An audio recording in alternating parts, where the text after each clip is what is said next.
അസ്സലാമു അലൈക്കും dear friends. ഇന്നത്തെ നമ്മുടെ സ്പെഷ്യൽ നിങ്ങൾ ആരും ഇതുവരെയും ട്രൈ ചെയ്ത് നോക്കിയിട്ടില്ലാത്ത ഒരു അടിപൊളി വെറൈറ്റി റെസിപ്പിയാണ്. നമ്മുടെ ഈ വീഡിയോ കണ്ടുകൊണ്ടിരിക്കുന്ന സമയത്ത് നിങ്ങൾക്ക് ഇഷ്ടപ്പെടുകയാണെങ്കിൽ ഒന്ന് ലൈക്ക് ചെയ്തേക്കണേ. അതുപോലെ തന്നെ നമ്മുടെ ഈ ചാനൽ ആദ്യമായിട്ട് കാണുന്നവരും ഇതുവരെയും സബ്സ്ക്രൈബ് ചെയ്യാത്തവരും പ്ലീസ് ഒന്ന് സബ്സ്ക്രൈബ് ചെയ്തേക്കണേ. ഞാനിടുന്ന വീഡിയോസ് ഉടനടി കിട്ടുന്നതിനായി സബ്സ്ക്രൈബ് ബട്ടന്റെ തൊട്ടടുത്ത് കാണുന്ന ബെല്ലൈക്കൺ കൂടി ക്ലിക്ക് ചെയ്തിട്ട് ഓൾ എന്ന ഓപ്ഷൻ എനേബിൾ ചെയ്യാനും മറക്കല്ലേ.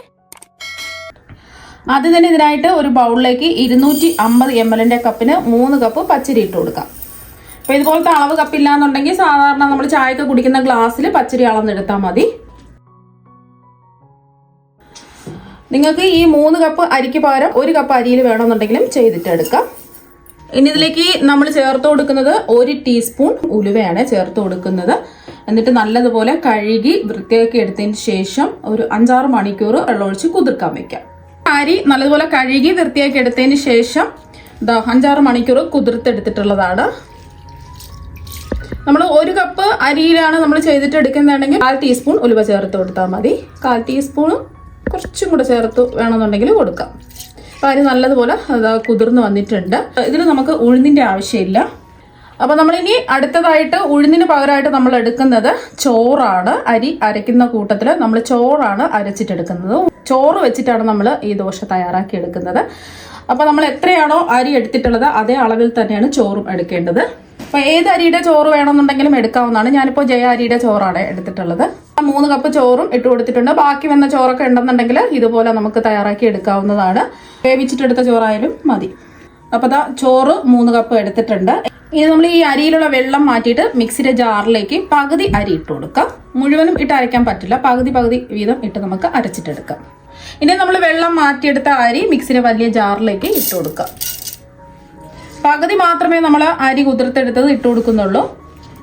പകുതി പിന്നീട് രണ്ടാമത്തെ ബാച്ചായിട്ട് അരച്ചെടുക്കാം. നിങ്ങൾ 1 കപ്പ് അരിയാണ് എടുക്കുന്നതെങ്കിൽ 1 കപ്പ് ചോറെടുത്താൽ മതിയേ. 2 കപ്പ് അരിയാണെന്നുണ്ടെങ്കിൽ 2 കപ്പ് ചോറെടുക്കുക. ആ ഒരു കണക്കാണ്.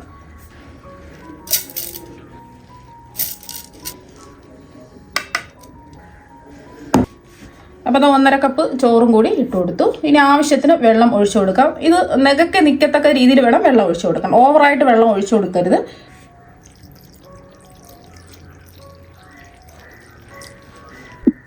അപ്പോൾ ആദ്യം ഞാനിപ്പോൾ 250 ml കപ്പിന് 1 കപ്പ് വെള്ളം ഒഴിച്ചു കൊടുത്തു. അപ്പം ഞാനിപ്പോൾ ഒരു 1.25 കപ്പ് വെള്ളമാണ് ഒഴിച്ചു കൊടുത്തിട്ടുള്ളത്. നെകക്കെ വേണം വെള്ളം ഒഴിക്കാൻ. ഒരുപാട് വെള്ളം അങ്ങ് കോരി ഒഴിക്കരുത്. അരച്ചെടുക്കാം. നമ്മൾ ദോശയ്ക്കൊക്കെ അരയ്ക്കുന്നത് പോലെ അങ്ങ് അരച്ചെടുത്താൽ മതി. ഇപ്പം അരച്ചെടുത്തിട്ടുണ്ട്. ഈ ഒരു കട്ടിക്കാണ് നമ്മൾ അരച്ചെടുക്കുമ്പോൾ കിട്ടുന്നത്. കണ്ട് നല്ല പെർഫെക്റ്റ് ആയിട്ട് അത് അരഞ്ഞ് കിട്ടിയിട്ടുണ്ട്. ഒരുപാട് അങ്ങ് മഷി പോലെ അരയേണ്ട ആവശ്യമൊന്നുമില്ല. കുഞ്ഞു തരികളായിട്ട് നമ്മൾ ദോശയ്ക്കൊക്കെ അരച്ചെടുക്കുന്നത് പോലെ അരച്ചെടുക്കുക. ഒരു പാത്രത്തിലേക്ക് മാറ്റാം. അപ്പോൾ ബാക്കി ഇരിക്കുന്ന അരിയും ചോറും ഇതുപോലെ തന്നെ നമുക്ക് അരച്ചെടുക്കാം. അപ്പം രണ്ടാമത്തെ ബാച്ചും അരച്ചെടുത്തിട്ടുണ്ട്.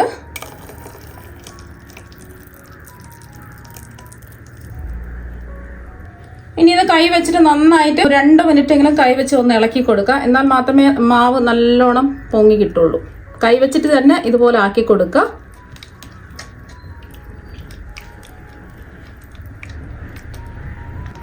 അപ്പോൾ ഇതുപോലെ കൈ വെച്ചിട്ട് ഒരു 2 മിനിറ്റെങ്കിലും ആക്കി കൊടുത്താൽ മാത്രമേ മാവ് നല്ലോണം പൊങ്ങി സോഫ്റ്റായി കിട്ടുള്ളൂ. നമ്മളിതുപോലെ ഇളക്കി നോക്കിയ സമയത്ത് മാവ് കുറച്ച് കട്ടിക്കാനിരിക്കുന്നത്, കുറച്ച് ലൂസാവണം. നമ്മളിതിൽ ദോശയല്ലേ തയ്യാറാക്കി എടുക്കുന്നത്. ഒരു 1/4 കപ്പ് വെള്ളം കൂടി ഒഴിച്ചു കൊടുക്കുക. എന്നിട്ട് നന്നായിട്ട് 2 മിനിറ്റെങ്കിലും ഇതുപോലെ ഒന്ന് ഇളക്കി കൊടുക്കുക. ഒരുപാട് വെള്ളം ഒഴിക്കരുത്. ഇതുപോലെ 1-2 മിനിറ്റ് ഇളക്കി കൊടുക്കുക. 2 മിനിറ്റെങ്കിലും ഇതുപോലെ ഒന്ന് ഇളക്കി കൊടുക്കുക. എന്നാൽ മാത്രം മാവ് നല്ല പൊന്തി സോഫ്റ്റായി കിട്ടുള്ളൂ. അപ്പോൾ ഒരു 2-3 മിനിറ്റ് കൈവച്ച് ഇതുപോലെ ഇളക്കി കൊടുത്തിട്ടുണ്ട്. ഇനി നമുക്ക് ഇത് മൂടി വയ്ക്കാം. അപ്പോൾ മാവ് ഫെർമെൻ്റായി കിട്ടുന്നതിന് വേണ്ടിയിട്ട് ഒരു 8 മണിക്കൂർ മൂടി വയ്ക്കാം. ചൂടായി കിടക്കുന്ന ഒരു പാനിൽ 1 ടേബിൾ സ്പൂൺ വെളിച്ചെണ്ണ ഒഴിച്ചു കൊടുക്കാം. എണ്ണ ചൂടായതിനു ശേഷം ഇതിലേക്ക് 1/2 ടീസ്പൂൺ കടുക് ഇട്ട് കൊടുക്കാം. ഇനി ഇതിലേക്ക് 7 വെളുത്തുള്ളി അല്ലികളും 7 ചെറിയ ഉള്ളിയും കൂടി ഇട്ട് കൊടുക്കാം. ചെറിയ ഉള്ളി ഇല്ലാന്നുണ്ടെങ്കിൽ ഒരു ചെറിയ സവാളയുടെ പകുതി പീസ് എടുത്താലും മതി. സവാളയാണ് എടുക്കുന്നതെങ്കിൽ ചെറിയ കഷ്ണങ്ങളാക്കി വേണം ഇതിലേക്ക് ഇട്ട് കൊടുക്കാൻ വേണ്ടിയിട്ട്. അപ്പൊ ഇതിന് കൂടുതൽ ടേസ്റ്റ് നൽകുന്നത് ചെറിയ ഉള്ളിയാണ്. അതുകൊണ്ടാണ് ഞാൻ ചെറിയ ഉള്ളി എടുത്തിട്ടുള്ളത്. ഇനി ഇതിലേക്ക് 1 ടീസ്പൂൺ കടലപ്പരിപ്പ് ഇട്ട് കൊടുക്കാം. അതുപോലെ തന്നെ 3 വറ്റൽ മുളകും കൂടി ഇട്ട് കൊടുക്കാം. ഇനി ഇതിലേക്ക് കുറച്ച് കറിവേപ്പിലയും കൂടി ചേർത്ത് കൊടുത്തിട്ട് ഒന്ന് ഇളക്കി കൊടുക്കാം. വെളുത്തുള്ളിയും ഉള്ളിയും ഒന്ന് വാടി വരുന്നത് വരെ ഒന്ന് ഇളക്കി കൊടുക്കാം. ഇപ്പോൾ വെളുത്തുള്ളിയും ഉള്ളിയൊക്കെ ഒന്ന് ചെറുതായിട്ട് വാടി വന്നിട്ടുണ്ട്. ഇതിലേക്ക് 3 തക്കാളി ചെറുതായിട്ട് കട്ട് ചെയ്തത് ഇട്ട് കൊടുക്കാം. അപ്പൊ നല്ല പഴുത്ത തക്കാളി വേണം എടുക്കാൻ വേണ്ടിയിട്ട്. വലിയ തക്കാളി ആണെന്നുണ്ടെങ്കിൽ ഒരു 2 എണ്ണം എടുത്താൽ മതിയാകും. ചെറിയ തക്കാളി ആണെന്നുണ്ടെങ്കിൽ ഒരു 3 എണ്ണം വരെ എടുക്കാവുന്നതാണ്. ഇനി ഇതെല്ലാം കൂടിയിട്ട് ഒന്ന് ഇളക്കി കൊടുക്കാം. ഇനി ഇതിലേക്ക് ആവശ്യത്തിനുള്ള ഉപ്പും കൂടി ചേർത്ത് കൊടുക്കാം. ഞാനിപ്പോൾ ഇതിലേക്ക് 1/2 ടീസ്പൂൺ ഉപ്പാണ് ചേർത്ത് കൊടുക്കുന്നത്. ഇപ്പോൾ തക്കാളിയെല്ലാം ചെറുതായിട്ട് വാടി വന്നിട്ടുണ്ട്. ഇനി ഇതിലേക്ക് 1 ടീസ്പൂൺ കാശ്മീരി മുളകും കൂടി ചേർത്ത് കൊടുക്കാം. കാശ്മീരി മുളകാണെന്നുണ്ടെങ്കിൽ നല്ല കളറും കിട്ടും, എരിവും കുറവായിരിക്കും. കാശ്മീരി മുളക് പൊടി ഇല്ലാന്നുണ്ടെങ്കിൽ സാധാരണ മുളക് പൊടിയാണെന്നുണ്ടെങ്കിൽ ഒരു 1/2 ടീസ്പൂൺ ഒക്കെ ചേർത്ത് കൊടുത്താൽ മതിയാവും. അവരവരുടെ എരിവിനനുസരിച്ച് വേണം മുളക് പൊടി ചേർത്ത് കൊടുക്കാൻ വേണ്ടിയിട്ട്. ഇനി ഇതിലേക്ക് 1/2 കപ്പ് വെള്ളം കൂടി ഒഴിച്ചു കൊടുക്കാം. ഇനി ഇതെല്ലാം നന്നായിട്ട് ഒന്ന് ഇളക്കി കൊടുക്കാം. ഇതെല്ലാം ഒന്ന് വേവിച്ച് സോഫ്റ്റ് ആക്കി എടുക്കുന്നതിന് വേണ്ടിയിട്ടാണ് നമ്മൾ വെള്ളം ചേർത്ത് കൊടുക്കുന്നത്.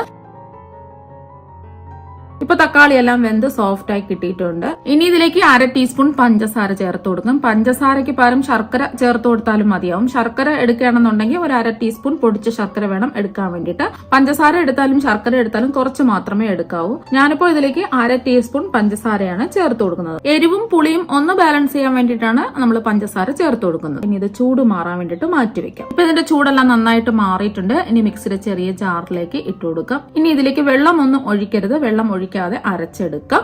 ഇപ്പൊ ഇതാ ഒന്ന് അരച്ചെടുത്തിട്ടുണ്ട്. ഇപ്പൊ കണ്ടില്ലേ, നല്ല സ്മൂത്ത് ആയിട്ട് അരഞ്ഞു കിട്ടിയിട്ടുണ്ട്. ഇനി ഇത് ഒരു ബൗളിലേക്ക് മാറ്റാം. ഇപ്പൊ ഇതാ നമ്മുടെ ചട്നി ഇവിടെ റെഡി ആയിട്ടുണ്ട്. ഇപ്പൊ ഞാൻ മാവ് ഓവർനൈറ്റ് റെസ്റ്റ് ചെയ്യാൻ വെച്ചിട്ട് ഇതാ എടുക്കുകയാണേ. ഇപ്പൊ ഒരു 7-8 മണിക്കൂർ കഴിഞ്ഞിട്ടുണ്ട്. അപ്പൊ കൂടിപ്പോയാലും ഒരു 10 മണിക്കൂറൊക്കെ വെക്കാം. മാവ് നല്ലോണം എന്താ നമ്മൾ പകുതി മാവല്ലേ ഒഴിച്ചു കൊടുത്തിട്ടുള്ളത്. മാവ് ഡബിളായിട്ട് ഇതാ പൊന്തി വന്നിട്ടുണ്ട്. അപ്പോൾ മാവ് കണ്ടില്ലേ, നല്ല പൊന്തി, നല്ല അതാ കാണുമ്പോൾ തന്നെ നിങ്ങൾക്ക് മനസ്സിലാക്കാൻ പറ്റും, നല്ലോണം സോഫ്റ്റ് ആയിട്ടിരിപ്പുണ്ട്. ഇതിലേക്ക് നമുക്ക് ആവശ്യത്തിനുള്ള ഉപ്പ് ചേർത്ത് കൊടുക്കാം. നമ്മൾ ഈ മാവിലേക്ക് ഉപ്പ് മാത്രമേ ചേർത്ത് കൊടുക്കുന്നുള്ളൂ. ബേക്കിംഗ് സോഡയോ അല്ലെങ്കിൽ എണ്ണയോ അല്ലെങ്കിൽ ഈസ്റ്റോ ഒന്നും തന്നെ ചേർക്കുന്നില്ല. മാവ് നന്നായിട്ടൊന്ന് കലക്കിയെടുക്കാം. ആവശ്യത്തിനുള്ള ഉപ്പ് ചേർത്ത് കൊടുക്കുക. ഉപ്പിട്ട് കൊടുത്തതിന് ശേഷം നല്ലതുപോലെ അത് ഇളക്കി കൊടുത്തിട്ടുണ്ട്. അപ്പോൾ മാവ് നല്ല ഫ്ലഫി ആയിട്ട് വന്നിട്ടുണ്ട്. നമ്മളിതിൽ ഒന്നും തന്നെ ചേർത്ത് കൊടുത്തിട്ടില്ല. ഫ്രൂട്ട് സോൾട്ടോ അല്ലെങ്കിൽ നമ്മൾ ഈസ്റ്റോ ബേക്കിംഗ് സോഡയോ ഒന്നും ചേർക്കാതെ തന്നെ നല്ല പെർഫെക്റ്റ് ആയിട്ട് എയർ ബബിൾസ് ഒക്കെ നിറച്ച് വന്നിട്ട് അടിപൊളിയായിട്ട് മാവ് വന്നിട്ടുണ്ട്. അപ്പോൾ നിങ്ങൾക്ക് കാണുമ്പോൾ തന്നെ മനസ്സിലാക്കാൻ പറ്റും, ഇതാ നിറച്ചും എയർ ഹോൾസ് ഒക്കെ വന്നിട്ടുണ്ട്. ഇനി നമുക്ക് വേറൊന്നുമില്ല, നമുക്കിത് ദോശ ഒന്ന് ചുട്ടെടുക്കാം. നമുക്ക് ദോശ ചുട്ടെടുക്കുന്നതിന് വേണ്ടിയിട്ട് ഒരു തവ ചൂടാക്കാൻ വെച്ചിട്ടുണ്ട്. ഇതിൻ്റെ ചൂടൊന്ന് ബാലൻസ് ചെയ്യാൻ വേണ്ടിയിട്ട് ഞാനിപ്പോൾ കുറച്ച് വെള്ളം ഒന്ന് തളിച്ച് കൊടുത്തിട്ടുണ്ട്. അപ്പോൾ വെള്ളം ഒഴിച്ച് ചൂടൊന്ന് ക്രമീകരിച്ചതിന് ശേഷം ഇതിലേക്ക് 1 സ്പൂൺ മാവ് ഒഴിച്ച് കൊടുക്കാം. ഫ്ലെയിം കുറച്ചിട്ടിട്ട് വേണം ഇതൊന്ന് പരത്തി കൊടുക്കാൻ. ഫ്ലെയിം കൂട്ടിയിടുകയാണെന്നുണ്ടെങ്കിൽ നല്ലതുപോലെ പരത്തിയെടുക്കാൻ പറ്റില്ല. കനം കുറച്ച് ഇതുപോലെ ഒന്ന് പരത്തി കൊടുക്കാം. മീഡിയം ഫ്ലെയിം വെച്ച് കൊടുക്കാം. ഇപ്പൊ കണ്ടില്ലേ, നിറച്ച് ഹോൾസ് ഒക്കെ വന്നിട്ട് അടിപൊളിയായിട്ട് ഇതാ കിട്ടിയിട്ടുണ്ട്. ഈ മാവിന്റെ മുകൾ ഭാഗം ഡ്രൈ ആവാതിരിക്കാൻ വേണ്ടിയിട്ട് മൂടി വെച്ച് കൊടുക്കാം. വേണമെന്നുണ്ടെങ്കിൽ നെയ്യൊക്കെ നിങ്ങൾക്ക് ഇതിലേക്ക് ചേർത്ത് കൊടുക്കാം. നെയ്യോ എണ്ണയൊക്കെ ചേർത്ത് കൊടുക്കാം. ഞാനിപ്പോൾ ഒന്നും ചേർക്കുന്നില്ല. അപ്പൊ ദോശയൊക്കെ ഇതാ മൊരിഞ്ഞ് വന്നിട്ടുണ്ട്. ഇനി നമുക്ക് തുറന്ന് നോക്കാം. ഇപ്പൊ കണ്ടില്ലേ, അടിപൊളിയായിട്ട് ഇതാ കിട്ടിയിട്ടുണ്ട്. അപ്പൊ സാധാരണ ദോശ ചുട്ടെടുക്കുന്നത് പോലെ തന്നെ നമുക്ക് റെഡിയാക്കി എടുക്കാൻ പറ്റും. നല്ലതുപോലെ ഇതാക്കി കിട്ടിയിട്ടുണ്ട്. അപ്പം നല്ലതുപോലെ മൊരിഞ്ഞ് റെഡിയായി കിട്ടിയിട്ടുണ്ട്. ഓരോ പ്രാവശ്യം ദോശ ചുട്ടെടുക്കുന്നതിന് മുമ്പായിട്ട് ഒന്ന് വെള്ളം തിളച്ചിട്ട് ചൂടൊന്ന് ബാലൻസ് ചെയ്യാം. വീണ്ടും നമുക്ക് 1 സ്പൂൺ മാവ് ഒഴിച്ച് കൊടുക്കാം. നല്ലതുപോലെ ഒന്ന് പരത്തി കൊടുക്കാം.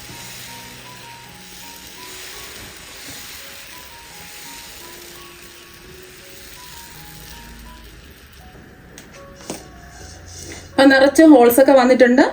ഇനി നമുക്ക് മൂടി വെച്ച് ചുട്ടെടുക്കാം. അപ്പോൾ ദോശയൊക്കെ നല്ലോണം ഇതാ മൊരിഞ്ഞ് വന്നിട്ടുണ്ട്.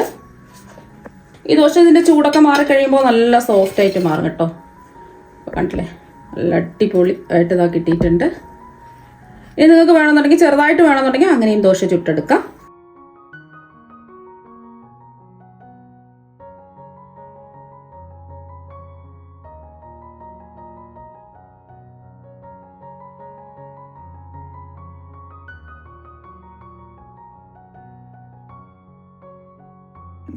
ഇപ്പം അതായത് നല്ല മുരിഞ്ഞ് വന്നിട്ടുണ്ട്. ഇങ്ങനെ വേണമെന്നുണ്ടെങ്കിൽ ഇതുപോലെ റോൾ ചെയ്തെടുക്കാം. അപ്പം നല്ല ക്രിസ്പി ആയിട്ടല്ലേ ഇരിക്കുന്നത്. അപ്പം കണ്ടില്ലേ?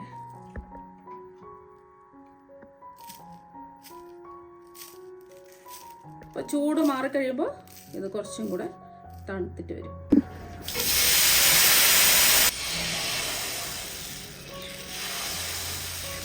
ജസ്റ്റ് ചെറുതായിട്ടൊന്ന് പരത്തി കൊടുത്താൽ മതി.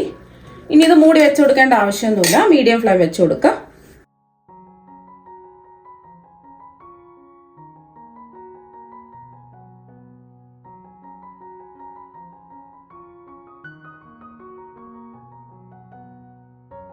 അപ്പോൾ കണ്ടില്ലേ, നിറച്ചും ഹോൾസൊക്കെ വന്നിട്ടുണ്ട്. ഈ സമയം നമുക്ക് തിരിച്ചിട്ട് കൊടുക്കാം.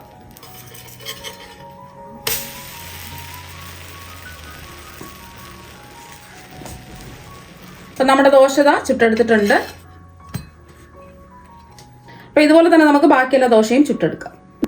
ഇപ്പം നമ്മുടെ ദോശയൊക്കെ ചുട്ടെടുത്തിട്ടുണ്ട്. സാധാരണ നമ്മൾ ഉഴുന്ന് അരച്ച് ദോശ ചുട്ടെടുക്കുന്നത് പോലെ തന്നെയാണ്. ടേസ്റ്റിനൊന്നും വ്യത്യാസമില്ല. ഉഴുന്നില്ല എന്ന് പറഞ്ഞിട്ട് ടേസ്റ്റിനൊന്നും ഒരു വ്യത്യാസമില്ല. നല്ല അടിപൊളി ടേസ്റ്റാണ് കഴിക്കാൻ വേണ്ടിയിട്ട്. അപ്പോൾ സാധാരണ ഇനി ചോറൊക്കെ ബാക്കി വരികയാണെന്നുണ്ടെങ്കിൽ ഇതുപോലെയൊക്കെ ദോശ റെഡിയാക്കി എടുക്കുക. ചുട്ടെടുത്ത് കഴിയുമ്പോൾ നല്ല ക്രിസ്പി ആയിട്ടാണ് ഇരിക്കുന്നത്. അത് ചൂട് മാറി കഴിയുമ്പോൾ അത് നല്ല സോഫ്റ്റ് ആയിട്ട് മാറും. ഇപ്പം കണ്ടില്ലേ, ദോശ നല്ല സോഫ്റ്റ് ആയിട്ട് കിട്ടിയിട്ടുണ്ട്. നമ്മൾ ചുട്ടെടുക്കുന്ന സമയത്ത് നല്ല ക്രിസ്പി ആയിട്ടാണ് ഇരിക്കുന്നത്. ഇതിൻ്റെ ചൂട് മാറി കഴിയുമ്പോൾ കുറച്ചും കൂടെ സോഫ്റ്റ് ആയിട്ട് മാറും. കണ്ടില്ലേ, നല്ല പേപ്പർ പോലെ നല്ല സോഫ്റ്റ് ആയിട്ടിരിപ്പുണ്ട്.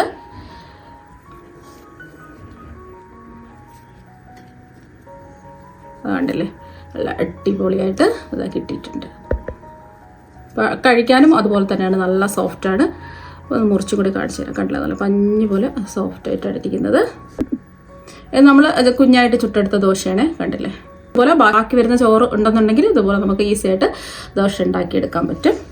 അപ്പോൾ ഇതിൻ്റെ കൂടെ കഴിക്കാൻ പറ്റിയ തക്കാളി ചട്നിയും ഇതാ ഇവിടെ റെഡി ആയിട്ടുണ്ട്. രണ്ടും നല്ല അടിപൊളി കോമ്പിനേഷനാണ്. അപ്പം ചോറൊക്കെ ബാക്കി വരികയാണെന്നുണ്ടെങ്കിൽ ഇതുപോലെ ദോശ തയ്യാറാക്കി നോക്കുക. തീർച്ചയായും നിങ്ങൾക്ക് എല്ലാവർക്കും ഒരുപാട് ഇഷ്ടമാകും. അപ്പോൾ നമുക്ക് മറ്റൊരു വെറൈറ്റി വീഡിയോ ആയിട്ട് വീണ്ടും കാണാം. താങ്ക്